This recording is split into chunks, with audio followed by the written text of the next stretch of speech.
especially when it reaches to a point to where it kind of gets hostile, when you start seeing the domestic violence and stuff.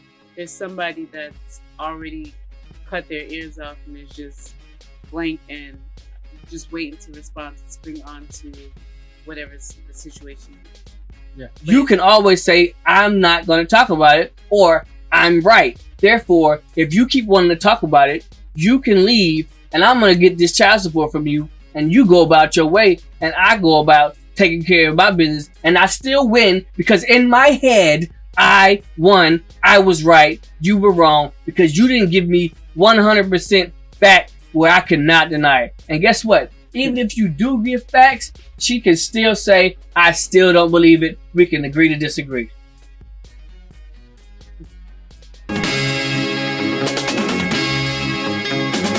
Hey, welcome back to Black Press. Thank you for watching. Please like, comment, share, and subscribe. Now let's get to it. Anyway, the other part I want to talk about was when she talks about white collar and blue collar. Mm-hmm. Because there is a difference. And when she's talking about class status, there's a difference, right? For one,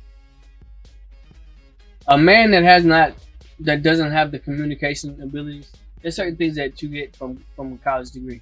Yeah. And one thing that you get from a college degree is composition and rhetoric, where you have to actually, in writing, explain why you think something is what it is. Mm-hmm. You have to pick a point of argument for or against something.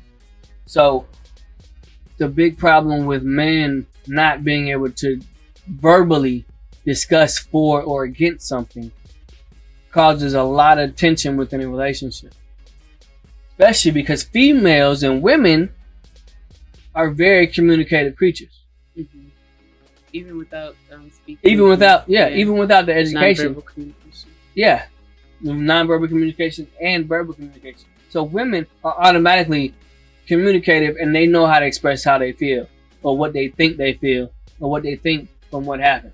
The issue that comes into play is when a man can't do it, and then he doesn't have any other way to communicate how he feels. That's a tie into domestic abuse, because the women can communicate. She can say what she wants, how she feels, all this stuff.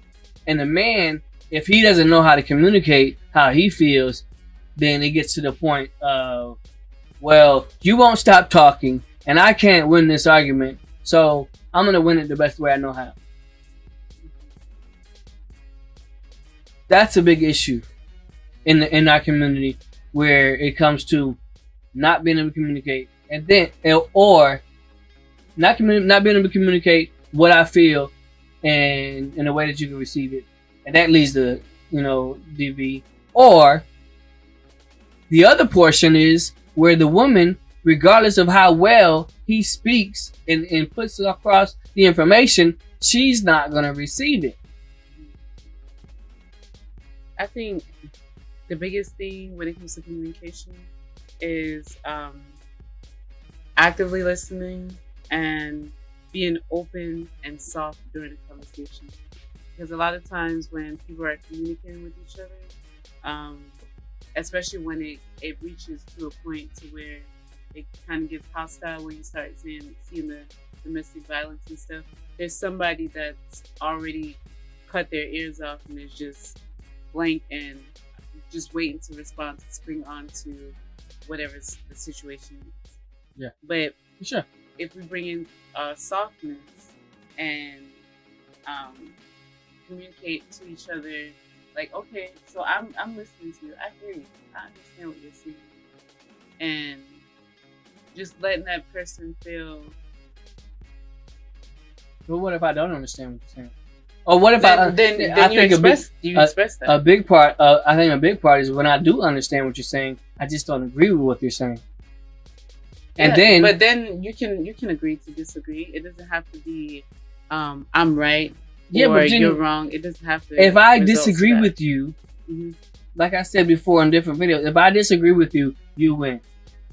If I agree with you, you win. Yes. It doesn't have to. It doesn't have to be. But that's does. what I'm saying. It doesn't have to go to, oh, you're winning, or I'm winning, or I lost, or it doesn't have to result to that. We had a conversation. We don't agree to the same thing. It doesn't mean that what you're saying is invalid or what I'm saying is invalid. It just means that I don't see your point of view, and that's not where my head is. So you have your opinion, I have my opinion. Yeah. And then we proceed. But what about the level? There's levels, there's issues that can't proceed without agreement. That's where the woman chooses to win. And because if I disagree with you and you disagree with me, and we decide that we're just going to disagree, the woman can walk away. And she wins. Yes, both parties can walk away, but she wins. In what sense? But the first sense she wins is she tells herself that she was right. Mm-hmm.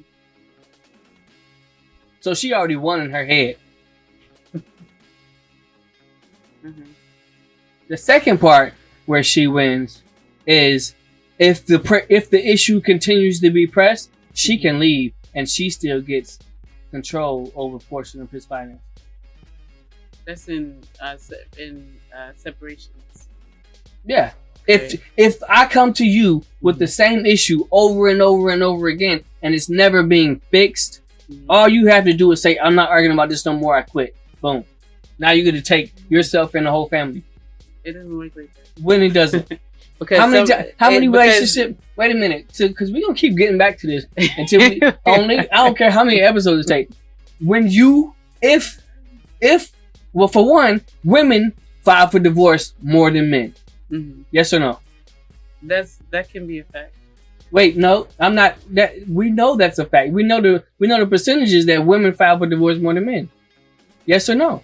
Because men. No, so you're not. So are you saying that you're going to choose not to answer this? Go ahead. Okay. Yes. If women file for divorce more than men, so let's say some of those divorces have DV in it, and let's say even if we don't even say most, but we say half of those don't have any DV in it. Those arguments right there where she has filed for divorce is an exact result of she refuses to argue with him anymore and she's going to pack her bags and leave. But she's not going to pack her bags. He has to pack his bags. But okay, so how much you have to discuss the same thing before it gets resolved? If you can't resolve it between each other, oftentimes you have to seek therapy. You have to, because of course somebody women don't care nothing about therapy, but listen, unless therapy is telling her that she's right and the man is wrong. She don't care. No, because when you go to therapy and you're voicing your concerns and stuff, they're gonna listen to both sides and they're gonna let you know the educated or correct response. Yeah. Be it you could be wrong, the other person could be wrong, but they're gonna let you know and they're gonna provide you with reasons why. Yeah. Then a lot of times with women, it has to be broken down to them so that they understand, all right, this is the reason why it's wrong. It's wrong because of this, this, and this. Unless we have that tangible evidence to understand, like, okay, this is why it's not wrong. It's not right on your side. Unless we have that, a lot of women don't understand, and they go with what they know. Basically, that's the problem. That's the problem. But that is the problem. The problem is, unless I as a man give you 100% facts that you can never actually refute, which is next to impossible. Unless I give you 100% facts and I finally get you to understand and actually concede to the facts being correct, you can always say, I'm not going to talk about it, or I'm right. Therefore, if you keep wanting to talk about it, you can leave and I'm going to get this child support from you and you go about your way, and I go about taking care of my business, and I still win because in my head, I won. I was right. You were wrong because you didn't give me 100% back where I could not deny it. And guess what? Even if you do give facts, she can still say, I still don't believe it. We can agree to disagree.